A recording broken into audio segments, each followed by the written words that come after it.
seorang advokat yang telah ditunjuk oleh DJ Marta terkait somasi yang dilayangkan oleh seseorang bernama Nyonya Pratiwi Novianti.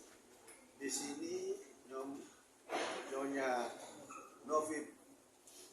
Novi itu menunjuk kuasa hukum dari kantor hukum Nyoman Ray and Partner, di mana klien saya ini DJ Marta mendapatkan somasi yang dikatakan bahwa DJ Marta itu dengan sengaja maupun tanpa dasar menyebarluaskan informasi yang tidak benar.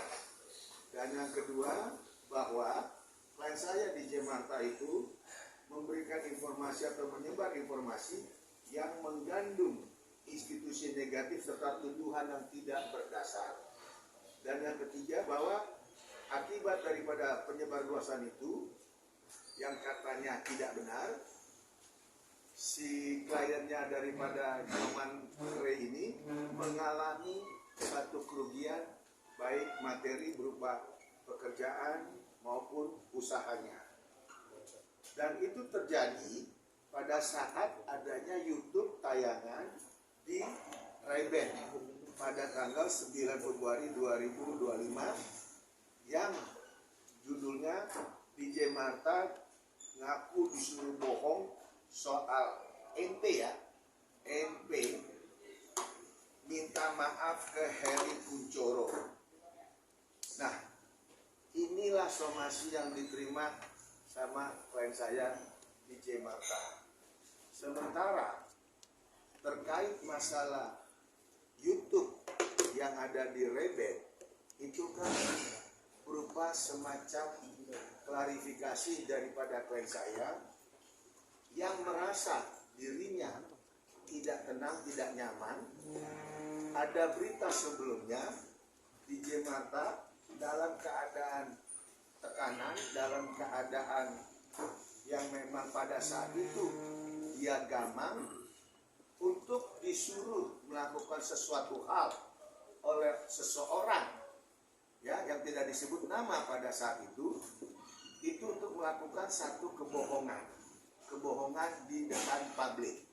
Nah, akibat daripada pernyataan kebohongan yang dilakukan oleh klien saya itu ada dampak psikis, ada dampak psikolog, ada dampak job-jobnya sepi. Nah, tiba-tiba ada satu kesadaran daripada klien saya untuk mengungkapkan satu kebenaran yang ditayangkan di YouTube Ray-Ban tadi.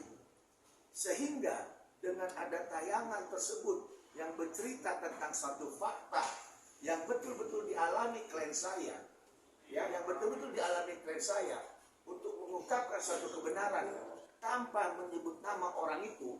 Kenapa? Ya, kenapa orang tersebut jadi baper? Dan yang kita sangat sayangkan, orang itu menunjuk kuasa hukum yang namanya tadi siapa nih, dokter apa nih, Nyoman Ray, ya, Nyoman Ray ya, sekali lagi ya, Nyoman Ray itu melayangkan somasi kepada seseorang DJ Marta yang notabene hanya ingin mengungkapkan ekspresi apa yang dialami untuk suatu kebenaran yang memang untuk suatu yang harus diungkapkan sehingga masyarakat tahu. Karena sebelumnya tayangan yang awalan itu banyak netizen membuli dia, ya, dianggap A, B, C, D segala macam.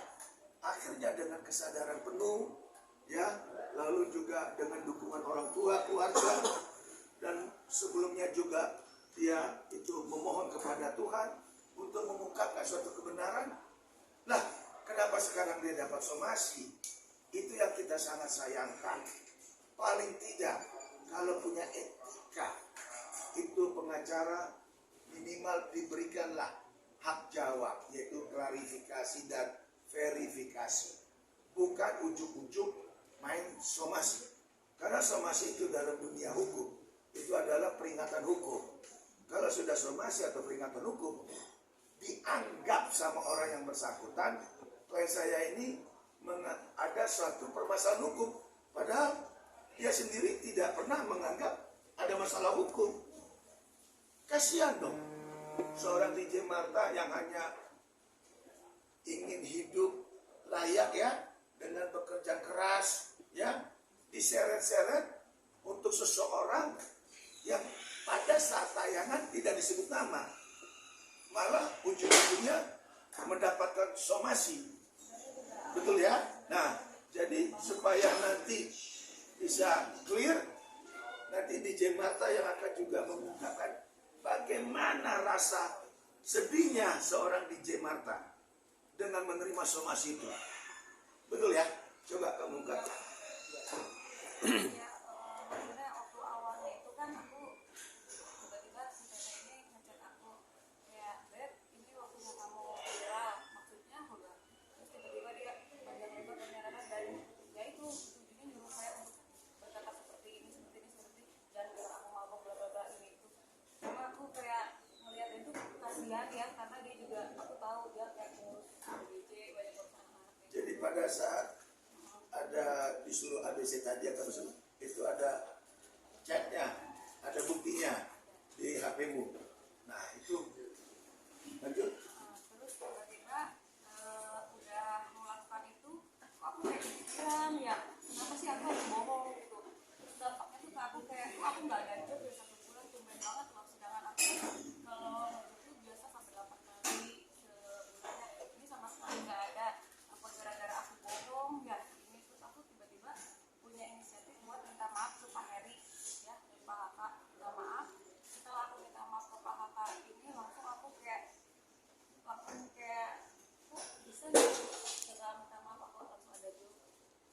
Nah itulah, ini yang kita sangat sayangkan. Harusnya orang tersebut juga jangan terlalu mengekspos keinginan dirinya kepada klien saya, yaitu DJ Marta.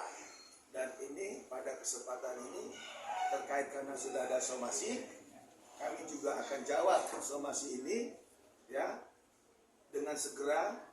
Dan tolong jangan mengintimidasi klien saya ya dengan cara-cara nanti memposting-posting ataupun menganalogikan ya ke arah klien saya lagi ya, dengan hal-hal yang memang membuat dia tertekan.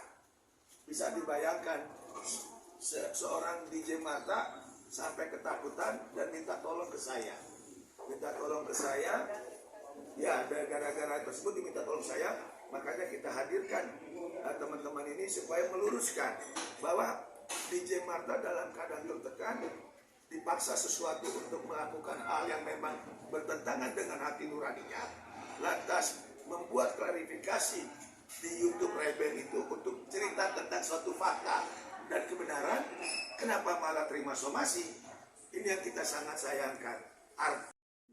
Karena hukum itu siapa yang harusnya dimintalah kepada seorang DJ Marta itu minimal klarifikasi dulu, dengar dulu haknya dia bicara, bukan malah mengirimkan somasi. Itu yang sangat kita sesalkan. Nah mungkin itu yang bisa disampaikan ya. Bayangkan sampai klien saya sedih dan nangis begini kan, berarti batinnya merasa. Itulah makanya waktu dia membuat klarifikasi kebenaran ya, betul, dengan adanya klarifikasi itu yang kedua menceritakan suatu kebenaran, bukannya diajak duduk malah dikirimi somasi. Ini yang kita sangat sayangkan. Dia dalam keadaan tertekan.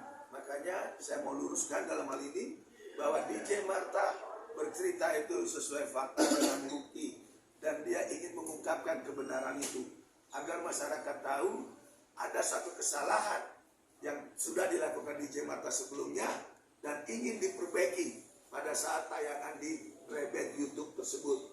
Apa salah? Itu pertanyaan saya.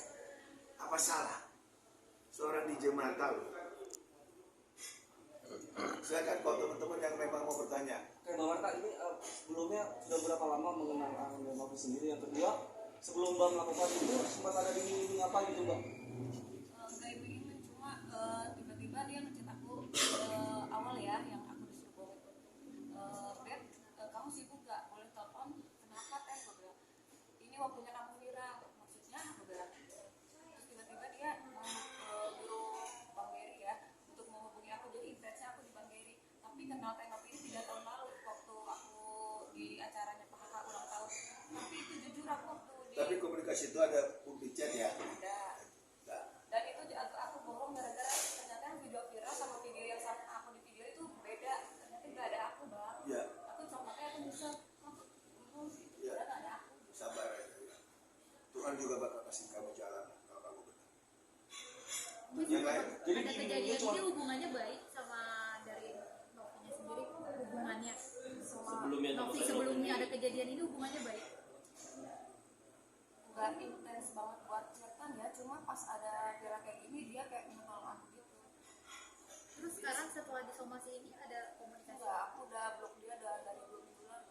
Karena aku nggak mau ada masalah kayak aku kan gara-gara dia bohong. Jadi aku nggak mau lagi kena dia sebagai semua sosmed aku di blok dia semua.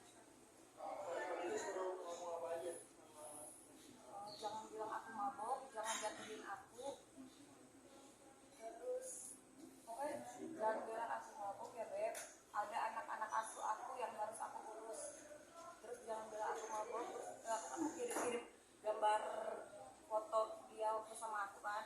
Kata dia jangan kirim yang ini, jangan kirim ini, jangan kirim yang mabok lepas. Jadi aku kayak pas di ribbon itu awal jadi mama aku bohong. Nah kemarin tuh aku kepikiran pengen bicara jujur bukan karena gimana ya. Sadar Memang, sendiri ya. Aku nggak mau bohong lagi karena aku juga takut gitu. Dan pakai kerjaan aku terus teman-teman aku kayak menduga aku kayak, kok lu ini sih emang beneran kayak gitu. Beneran oh gini tuh pas bisa aku bicara jujur aku teman-teman aku ngedengerin aku lagi karena tahu aku memang orang nggak bisa kayak ngebohongin orang gitu. Untuk videonya Novi lagi kok itu ada. Nggak ada kalau yang itu, tapi di foto pas muka dia merah sama aku di oh, pernah lihat investor sejarah. memang pernah bareng kita cius-ciusan kok gitu. Apakah setelah ini kalau dua aktu ya di sosial media menerima bayaran mungkin dari Novi? Enggak, aku setelah di intens dari itu ya awal di Zoom aku wawancara tiba-tiba dia suruh Kak Geri ini ngasih uang ke aku. Terus Kak Geri tiba-tiba cek aku ini ada uang di depan dari dekat ini buat apa? Aku bilang, buat jajan gitu. Dia ngasih sejumlah 3 juta tapi itu aku nggak minta, dia yang ngasih aku terima karena buat jajan katanya. Enggak sih, karena kaki dia itu mau jajan. Tapi sampai akhirnya kalau bikin pengakuan yang terbaru Gimana? sampai akhirnya bikin pengakuan terbaru deh beda dari yang awal itu apa dihubungin sama Pak Haka itu Enggak pernah aku Kesadaran diri sendiri. Aku pengen, aku menghubungi Bang Pablo. Bang, aku minta maaf ya masalah yang kemarin karena kan awalnya kan aku diri bendanya Bang Pablo itu kan. Terus aku, Bang boleh nggak aku minta maaf gitu kan? Terus minta maaf sama Kak. Terus Bang aku pengen klarifikasi. Setelah aku kasih mau Jadi ya, ini jelas salah alamat. Karena kenapa? Orang mau mengungkapkan satu kebenaran di publik, di masyarakat, bukannya mendapatkan hal positif, malah ditekan melalui somasi. Nah, somasinya sudah kita terima dan kita pelajari, dan dalam waktu singkat akan kami balas. Saya ini dibilang melakukan suatu kebohongan publik. Ya, bagaimana dibilang kebohongan publik kalau dia sendiri yang mengalami? Orang yang mengalami sendiri bercerita, malah di sana dibilang kebohongan publik, dibilang menyebarkan hoak. Kalau menyebarkan hoak, orang ini tidak kenal sama orang tersebut dan orang ini tidak pernah mengalami suatu peristiwa bersama pada saat itu. Itu boleh hoak. Ini tidak, dia alami sendiri. Masa orang yang mengalami kita mau bercerita, masa dibilang hoak? Ini kan aneh. Mungkin kayak kejadian. Tapi ingat lagi, baca aturan hukum terkait putusan SKD 3 Menteri. Apabila orang itu bercerita suatu kebenaran, itu tidak bisa dipidana. Oh, mungkin Abang juga akan melaporkan juga bang? Somasi dari dia ini ditayangkan tanggal 10 Februari 2025. karena dia klarifikasi di kebenaran itu di YouTube tanggal 9 Februari. Jadi 9 Februari dia di YouTube PSBN, esok harinya dikirim somasi. Somasi sudah 1 minggu. Silakan aja diterjemahkan. Bang Ojang, Bang, mungkin tadi laporan itu sudah masuk dalam laporan. Gimana? Kalau KBK ini sudah masuk dalam laporan. Kalau memang sudah dalam bentuk laporan, puji syukur, silakan tanya sama pihak di sana, buktikan laporannya nomor berapa, biar kami siap menghadapi. Kak Mata sendiri mungkin udah siap. Siap lah, apalagi sudah sama siapa? Ada dukungan. Oke.